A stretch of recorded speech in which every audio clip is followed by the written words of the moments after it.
Guys, it's KJ from the Scariest Movie Ever channel on YouTube. A lot of people have been asking my thoughts on this, on some of these things that are coming out of this nomination for both Hillary Clinton and Donald Trump. So I wanted to do a short video here because I watched the primaries as well, and it's interesting because a lot of the symbolism I talk about here on the channel showed up in both these primaries as well. But first and foremost, I am now, and have been for a really long time, completely sold out to the idea that this entire world is a stage. Don't fully trust anybody or any other stories out there. Do the research for yourself in all things. Then use your logic, your reason, your critical thinking skills, your spiritual discernment to figure out what you believe is the truth. I couldn't help but just shake my head watching some of these primaries and watching the people. It's amazing to me that people still buy into this false left-right paradigm. This is why in the mainstream, when it comes to politics, they're always pushing the most emotional subjects. Gay marriage, abortion rights, gun rights. And obviously both parts of this false paradigm choose opposing points of view on these very emotional issues. It's literally a pyramid of control. You have the people on the right blaming everything on the people on the left. You have the people on the left blaming everything bad on the people on the right. As you can see right here, it literally creates a pyramid structure. So while the masses are down here fighting over all these emotional issues, the people at the top of the pyramid, the capstone, the Illuminati, the shadow controllers, the people at the top are actually running things and making big moves in the world.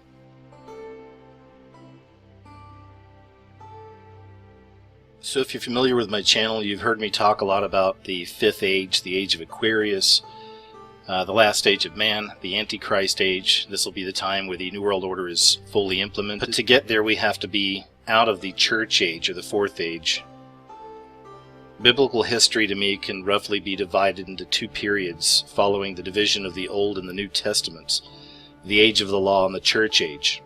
There are a lot of different interpretations of all this. Some people believe the church age is the period of time from Pentecost in the Bible to the so-called rapture, or the catching away. This is also considered the age of grace. The church age comprises the entire dispensation of grace. The law was given through Moses, grace and truth came through Jesus Christ. That was in John in the Bible. So for the first time in history, God actually indwells His creatures permanently and eternally. In other dispensations, the Holy Spirit was always present and always at work, but He would come upon people temporarily. So the church age is marked by the Holy Spirit's permanent indwelling of His people. And all of this is tied into something that I say all the time, and that is that the veil is lifting. We really are living in that time. Because as we leave this church age, before we get to the so-called fifth age, the last age of man, all of these old constructs are falling away. Everything's being revealed. And the old ways of politics are falling away, the old ways of religion are falling away. Everything's being revealed, everything's being shown. And the Republican and Democratic primaries, these nominations, was a very, very clear example of that. So let me show you what I'm talking about. So as I do this, keep in mind, I am not a fan of either party necessarily. I mean, there's aspects of both parties I'm a fan of, but that's it as far as things they stand for. But at this point, we all realize they don't even really stand for most of these things anyway. They just want power. But this right here was a huge, huge story, and a very clear example of what I'm trying to show you here. A lot of you probably saw this, but Newt Gingrich came out at one point and said that the establishment Republicans were scared of Donald Trump because he didn't belong to any of the secret societies. Everything's being revealed, right? That's the first time we've ever seen one of these establishment people come out there and actually mention secret societies that they're all a part of. And for years, some of us have already known this stuff, right? But it's not all of us. I mean, the mainstream is still locked into this idea of the false left-right paradigm.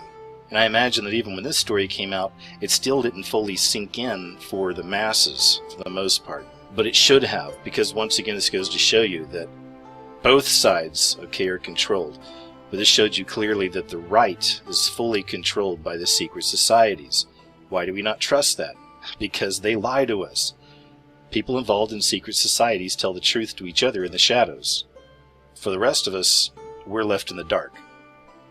So now, considering this, with the secret societies being exposed, right, that are in charge of the Republican Party, no doubt both parties, right, the whole system, but in this case the Republicans. So back in 2000 they changed their logo and they took the stars that were once right side up and they flipped them upside down to the goat, or the Baphomet. So they went from man, the star right side up, flipping upside down to the inverse, to be the Baphomet, to be the goat god, to be the devil, a representation of. It starts becoming a little more clear. So another symbolism I cover quite a bit is the scrying mirror, or the modern day scrying mirror, the black mirror, the portal to the other side, and this is something we see really all around us. It's the same premise as the reflecting pool, as above so below. This is why so often you'll find these reflecting pools in front of occult architecture, or the pyramid in front of the reflecting pool, which creates the diamond. Once again, the as above so below paradigm. So in some sense, we're actually carrying scrying mirrors with us if you think about your iPhones, the black mirror. And interestingly enough, a lot of our television sets nowadays are huge, in my opinion, black mirrors, or scrying mirrors. So I bring all of that up because that's really the only major kind of symbolism that I saw during the convention, at least on the Republican side, and that was that their stage itself was a massive black mirror. And then there's just some of the obvious stuff there, like Trump, the name itself, Trump, right? Trumpet. So there's a lot of people out there that believe there's a lot of meaning behind his name, specifically in the times we're in right now, or the end times, that this somehow means the trumpets. There are people out there that believe that Trump is someone that God sent to save America. There's plenty of other people that think he's all just a part of the game as well, just a part of the show. Either way, if we consider the huge reveal by Newt Gingrich, something that some of us already knew but the masses didn't, that all of this is controlled by secret societies, and then we add to that the Republican stars are now pentagrams, then the way I see things, it begins to make even more sense that the stage of the Republican National Convention was indeed an enormous scrying mirror, or black mirror, a representation of that as above so below paradigm. And as I said, both these parties, they're peas in a pod, right? So we're going to find occult symbolism in both parties. First thing I noticed about the Democratic National Convention, this 2016, was where the podium was on the stage. And if you look from the top down, what I see there is a magic circle. Now again, when we're looking into the language of symbols, we go back to the earliest origins, the original meanings of these things, because these symbols have been around for a long, long time. It's a language that's been with us since the beginning. So considering that, where have I seen this symbol before? When I see this, where have I seen this particular symbol? And why do they have the speakers standing in the very center circle? There are a lot of different variances of the magic circle. The magic circle can be like a sphere. It can even be a field of space marked out by practitioners of many different branches of ritual magic. That's why you see so many different examples of what it can be.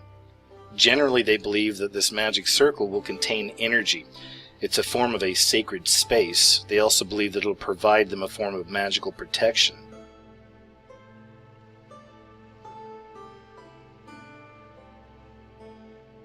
So several weeks ago I did a video called "The Baphomet is Everywhere Now."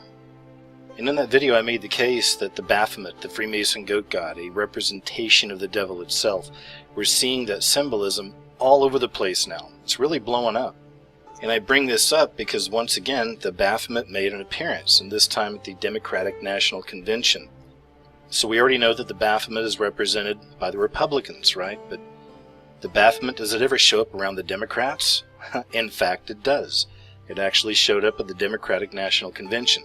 But before we get back to the convention, let's take a look at this right here. This is Michelle Obama, and this is from the recent President's Correspondence Dinner. If you take a good look at the front of her dress there, what do you see? You may be new to this kind of stuff, and if you are, then right now you're probably screaming retard at the top of your lungs. I understand this. We really are living in a time where you're going to need the eyes to see these things and the ears to hear. This symbolism is all around us. And it is telling us way more truth about what's going on than the words coming out of these people's mouths. So this here's an image from the 2016 DNC. And you can see there at the bottom left-hand corner, you've got the upside-down star, right? So it's not just the Republicans. We're finding it here with the Democrats as well. And of course, there's also a black upside-down star on the bottom right-hand corner here. So even with that, with the black and the white, once again, the duality, as above, so below paradigm. And this is a screen grab, but it's just another example. And you can see these things, if you're watching this live, you can see this stuff all over the place. But look there in the bottom right-hand corner, and you have a couple of them, a couple of little white Baphomets, upside-down stars. Now here's a wider shot of the stage for the DNC 2016. And even with this, you see the most common so-called Illuminati symbolism or occult imagery we associate with this beast system. But on the far ends, the far right and the far left, you see the pyramids. And then moving in a little bit closer here, you can see the actual checkerboard. They're blue tiles, but the checkerboard's there as well. I'll get a closer picture here. And here's a really good shot of the actual checkerboard. Once again, the duality. And at the bottom row there, what do we have? A bunch of little white Baphomets. The good old red, white, and blue. And of course now we have Michelle Obama walking out on stage at the DNC 2016. In the background we have the checkerboards. We have some rather large Baphomet stars there. And once again on the very bottom row we have all the little white Baphomets. I also noticed something during this that I thought was hilarious, and I really wish I could show it, but they're so hardcore about copyright and all that. I can't play this out, but you can find this online. But this is keeping with the theme that the whole world's a stage, and this stuff's make-believe. It's all just a big reality show. There was a portion of this just before Hillary Clinton came out on stage, where they put her up on this like jumbotron, and this is the scene right here. But just before they showed her face, they did this whole animation where they were showing all of our most famous presidents, all men of course, you know, Lincoln, Washington, slowly doing this montage of all the old presidents. And then all of a sudden you hear this sound like the shattering glass, and you see the whole animation just shatter into pieces. All these old dead male presidents, of course, just shattered, right? And as the shattered glass falls away, Hillary Clinton's there, smiling. And I really couldn't help but laugh, because as I watched it, it reminded me of the World Wrestling Federation. We know that stuff's staged, right? Sure, it's entertainment. You know, it's total entertainment. But there's nothing real about that. We know this stuff is all staged. So as I saw Hillary Clinton up on the jumbotron, and them doing this cheesy animation and shattering, you know, and then there she is, our hero, right? The hero shot, Hillary Clinton. I couldn't help but think back to stuff like this. Now going back to the theme of the end of the fourth age, the beginning of the fifth, old constructs falling away and everything being revealed. You must have heard this story by now about Debbie Wasserman Schultz. She had been the chairwoman of the Democratic National Committee for a pretty long time, several years. Recently a bunch of emails were leaked, and they completely and totally busted her. And again revealed so much truth that it seems the masses still can't handle it or get a grasp of it, as so many people are still falling for this whole thing that, oh, Hillary. Recently there was a slew of leaked emails, and they busted her really, really hardcore. In these emails it was obvious that she was pushing for a Hillary nomination. And her being the chairwoman of the Democratic National Committee, she certainly had a lot of reach and influence. So since then, she's had to step down. She's gotten a lot of trouble for this, alright? And I'm glad it happened. I love when this kind of truth comes out on these people. But again, it just goes to show you, man, that this world is a stage. This whole election process is a joke. And I'm so happy that it's being exposed. And then you add to that this kind of last-minute scandal that happened with Bernie Sanders. And then if that wasn't enough evidence that this whole thing is BS, you probably saw this news story where Bernie Sanders' wife came out. There was a hot mic. She had mentioned that the public weren't aware of him being placed on the nomination, and that was what the concern was. They were going to be putting Bernie's name on the nomination still, but at this very moment right here, he was actually pushing all of his people to vote for Hillary. He knew he was going to be on the nomination, and if he was such a revolutionary and such a hard-fighting guy and really couldn't stand Hillary and all this other stuff, you know, if he really stood for all the things he said he believed in, then this was his moment. This was his chance. He could have shared an atomic bomb of truth right here on his people, on how broken the system really is. But the truth is that Bernie Sanders is not at all what he ever claimed to be.